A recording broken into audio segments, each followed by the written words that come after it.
Hello friends, welcome to Devanshka stories. ఇప్పుడు మీరు వినబోతుంది మన్మథ స్టోరీలోని 67వ భాగం.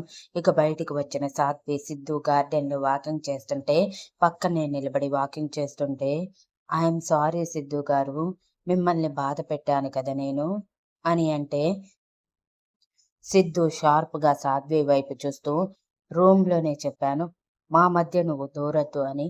అయినా విన్నావా? లేదు, ఏదేదో మాట్లాడుతూ ఉంటావు.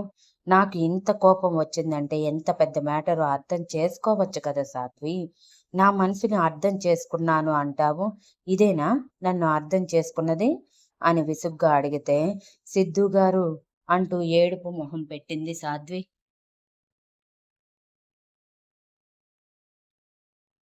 ఇదిగో, ఇలా ఏడుపు మొహం పెట్టేసి నన్ను కరిగించాలని ట్రై చేస్తావు. ఎన్నిసార్లు చెప్పినా మెచ్యూర్గా ఆలోచించనే ఆలోచించవు. ఎన్నిసార్లు చెప్పాలి అని అంటుంటే, అప్పుడే వచ్చిన వీక్షిత్, చెల్లెమ్మని ఎందుకు రారుస్తావు, రా మనం షటిల్ ఆడుకుందాం అని అంటే, ఈ టైంలో షటిలా అని విసుగ్గా అన్నాడు సిద్ధు.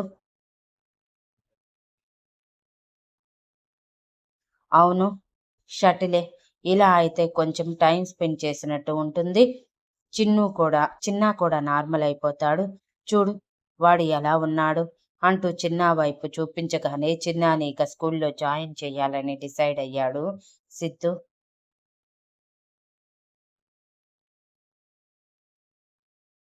ఇంట్లో జరుగుతున్న గోలకి ఎక్కడ చిన్నా మెదడు దెబ్బతింటుందో అని భయం. అందుకే చిన్నాని స్కూల్లో జాయిన్ చేస్తే ఆ బిజీలో పడిపోతాడు అని డిసైడ్ అయ్యి, సరే పదండి, నా బుద్ధులు బామర్ది అడిగాక ఆడకుండా ఉంటామా అంటూ షటిల్ బ్యాట్, వాటికి సంబంధించిన కాక్ కూడా తీసుకువచ్చి సాధ్విని ఎంపైర్ని చేసి, వీక్షిత్ చిన్న ఒకవైపు ఉంటే మరోవైపు కేవలం సిద్ధు మాత్రమే ఉండి గేమ్ స్టార్ట్ చేశారు. సిద్ధు అన్నిట్లోనూ ఆరితేరిన వాడై ఉండటంతో ఒక్కడే అయినా కూడా ఈజీగా వీక్షిత్ని చిన్నాని ఓడిస్తూ ఉన్నాడు. చిన్నా కూడా స్కూల్లో షటిల్ అప్పుడప్పుడు ఆడి ఉండటం వలన బాగానే ఆడుతున్నాడు. గంట సేపు శ్రమదానం అక్కడే చేశాక మైండ్ ఫ్రెష్ అవ్వటంతో గేమ్ ఆపేసి ఇద్దరు విన్ అయ్యారు అన్నట్టు సాధ్వి చెప్పగానే నవ్వుతూ ఒకరి మొహం ఒకరు చూసుకున్న వీక్షిత్ సిద్ధు ఇద్దరు కూడా ఒక దగ్గరికి చేరాక, థ్యాంక్ యూరా, నా మెదడుని నార్మల్ చేశావు అని అంటే,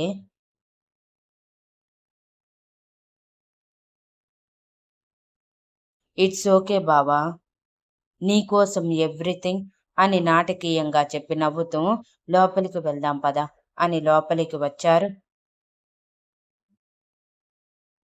వాళ్ళు లోపలికి వచ్చేసరికి శారదమ్మ గారు తినేసి టాబ్లెట్స్ వేసుకొని రూమ్కి వెళ్ళిపోయారని తెలిసి సిద్ధుకి కొంచెం బాధగా అనిపించింది. బికాస్ ఆవిడ తను తినేటప్పుడు తింటారు, కానీ ఈరోజు తను మాట్లాడకపోయేసరికి తనకంటే ముందే తినేసి వెళ్ళిపోవటం చూసి అర్థం చేసుకున్నారని, తన కోపం తగ్గేంత వరకు ఆగుతారని అర్థమయ్యి ఫ్రెష్ అయి వస్తాను అని రూమ్లోకి వెళ్తే, సాధ్వి మాత్రం ఎప్పుడూ లేనిది త్వరగా తిన్న శారదమ్మ గారి దగ్గరికి వెళ్ళింది మాట్లాడాలని. తను వెళ్ళేసరికి శారదమ్మ గారు నిద్రపోతూ కనిపించటంతో డిస్టర్బ్ చేయటం ఎందుకని ఎలా వచ్చిందో అలానే బయటకు వచ్చేసి కిచెన్లో ఉన్న తన అత్తమ్మ దగ్గరికి వెళ్ళి, ఏమైంది అత్తమ్మ, అమ్మమ్మ గారు అంత త్వరగా పడుకున్నారు అని అడిగింది. ఏమీ లేదు సాధ్వి, ఉదయం నుంచి టెన్షన్ పడ్డారు కదా, ఆ టెన్షన్ అంతా పోయేలా నిద్రపోతాను అని త్వరగా తినేసి టాబ్లెట్స్ వేసుకొని పడుకున్నారు. లే, ఇక నువ్వు ఎందుకు ఈ టైం వరకు తినకుండా ఉండకూడదు అని 8 చూపిస్తున్న గడియారాన్ని చూపిస్తూ చెప్పి, నువ్వు త్వరగా తినేసి టాబ్లెట్స్ వేసుకోవాలి సాధ్వి, చెప్పా కదా ఆల్రెడీ అని అంటే, హా అత్తమ్మా, ఆయన వచ్చాక వాళ్ళతో పాటు తినేస్తాను అంటే, ఆహా వాళ్ళు తినేస్తారులే, ముందు నువ్వు తిను అంటూ పద్మగారే సాధ్వికి గోరుముద్దలు తినిపిస్తూ ఉంటే, అప్పుడే ఫ్రెష్ అయి వచ్చిన సిద్ధు వీటికేం తక్కువ లేదు అనుకుని నవ్వుతూ వాళ్ళ ముందు నుంచి డైనింగ్ టేబుల్ దగ్గరికి వెళ్తే, ఆయన వచ్చారు అత్తమ్మ, నేను వెళ్ళి వడ్డించి వస్తాను అని లేవబోతే, అన్నం ముందు నుంచి లేవకూడదు, నువ్వు తిని ముందు అంటూ సాధ్వి తినేదాకా ఆపి, తన కడుపు నింపాక అప్పుడు వదిలి చేతులు కడుక్కొని, నీ మొగుడికి వడ్డించుకో, నేను కూడా తినేశాను, పడుకుంటాను అని చెప్పి మూతి 30 ఎంకర్లు తిప్పేసి వెళ్ళిపోతే, సిద్ధు వెళ్తున్న తల్లి వైపు చూస్తూ తెగ తిప్పుతున్నారు అని అనుకుని వీక్షిత్ కూడా రావటంతో వీక్షిత్కి చిన్నాకి కూడా పెట్టేసి ముగ్గురు తిన్నాక పాలు తీసుకొని పని చూసుకోమని చెప్పి పని చూసుకోమని చెప్పి సిద్ధు సాధ్విని తీసుకొని రూమ్లోకి వెళ్ళిపోయాడు. వీక్షిత్ చిన్నా కూడా వాళ్ళ రూమ్లోకి వెళ్ళిపోయారు.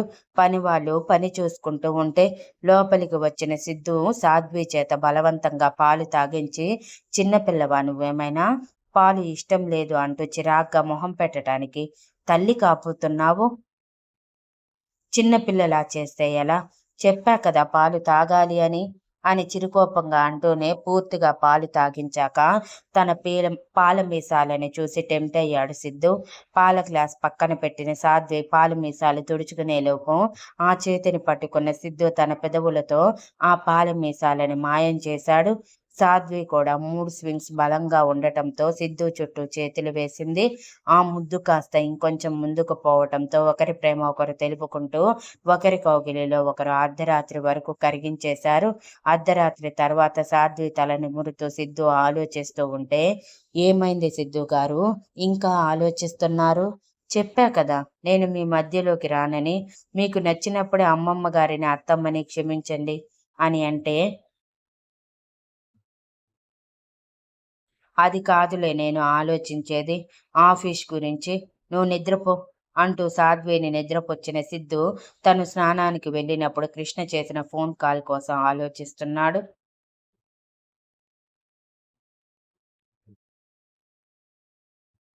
సిద్ధు మనసులో అసలు ఈ రోషిణిని మా ఫ్యామిలీ వల్ల ఏం అన్యాయం జరిగింది, తన తండ్రి ఎందుకు జైల్లో ఉన్నాడు, అసలు వాళ్ళ గురించి చెప్పటానికి ఎందుకు ఇంత సంకోచిస్తుంది, నాకేం అర్థం కావట్లేదు, వీటన్నిటి వెనక ఏదో జరిగిందనిపిస్తుంది, గ్రానీని అడిగినా చెప్పగలుగుతుందో లేదో తెలియదు, బికాజ్ నా తండ్రి తాత ఏదో చేశారని అది అంటుంది, అంటే ఏదో జరిగుంటుంది, కానీ నాకు తెలియదు, లేదు, నాకు తెలియనివ్వలేదు అంటే కరెక్టేమో, సో తెలుసుకోవాలి, ఈ డిటెక్టివ్ వారం రోజుల్లో డీటెయిల్స్ ఇస్తానన్నాడు, ఎంత త్వరగా వీలైతే అంత త్వరగా డీటెయిల్స్ తెలుసుకోమని గట్టిగా చెప్పాలి, అప్పుడు కానీ నాకు మనశ్శాంతి ఉండదు.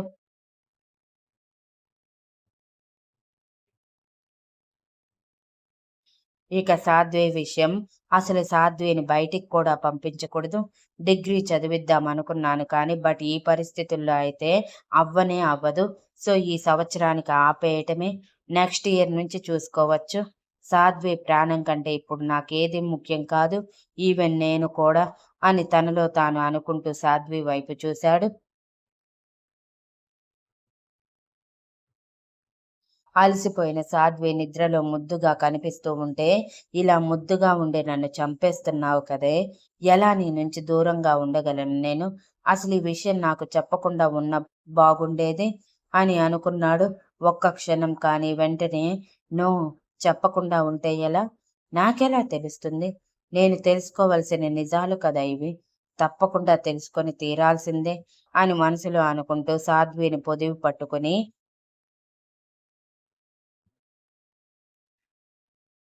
నీకేం కానివ్వను సాధ్వి, నేను ఉన్నంత వరకు నీ మీద ఈగ కూడా వాలనివ్వను, ఒక్కసారి ఈ గోలంతా వదిలిపోతే నిన్ను తీసుకుని దూరంగా వెళ్తాను, కనీసం కొన్ని రోజులకైనా సరే అని మనసులో అనుకుని కలత నిద్రపోయాడు 100 ఆలోచనలతో.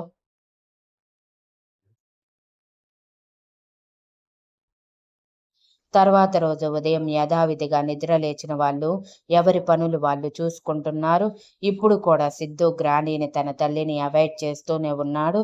వాళ్ళు కూడా అర్థం చేసుకొని ఇంకేం మాట్లాడలేదు సిద్ధుతో. అతని బాధలోనూ అర్థం ఉందని.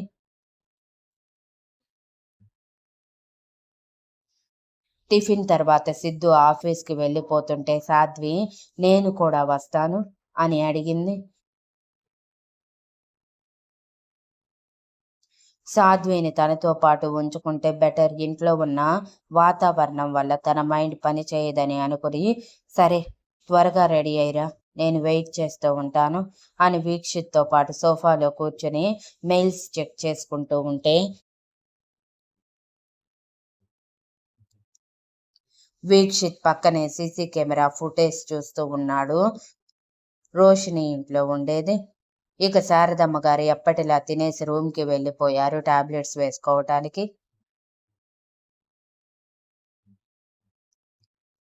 పద్మగారు మాత్రం తినకుండా సిద్ధు వైపే చూస్తూ ఉంటే, సిద్ధు ఆ చూపు ఈజీగా గమనించి, తినమని చెప్పరా మీ ఆంటీని? నిన్నే చెప్పాను. ఫస్ట్ నుండి నన్ను ఇబ్బంది పెట్టొద్దని. ఎంత చెప్పినా అర్థం కాదా? అని అంటే, పద్మగారు మూతి తిప్పేసి, కొడుకు బాధపడుతుంటే తల్లి కడుపు నిండా తినాలంట. భలే ఉంది చెప్పటం. నాకేమైనా సరదానా ఏంటి? ఏదైనా చెయ్యాలంటే ముందు ఆలోచనలు చేస్తాం. పెద్దవాళ్ళం ఎందుకు ఇలా చేశామని ఆలోచించాల్సింది పోయి, మేము చేసిన దాన్ని నెగెటివ్‌గా తీసుకుంటూ మా మీద కోపం తెచ్చుకుంటే ఏం లాభం అంట? అని విసురుగా 2 ఇడ్లీలు తిని,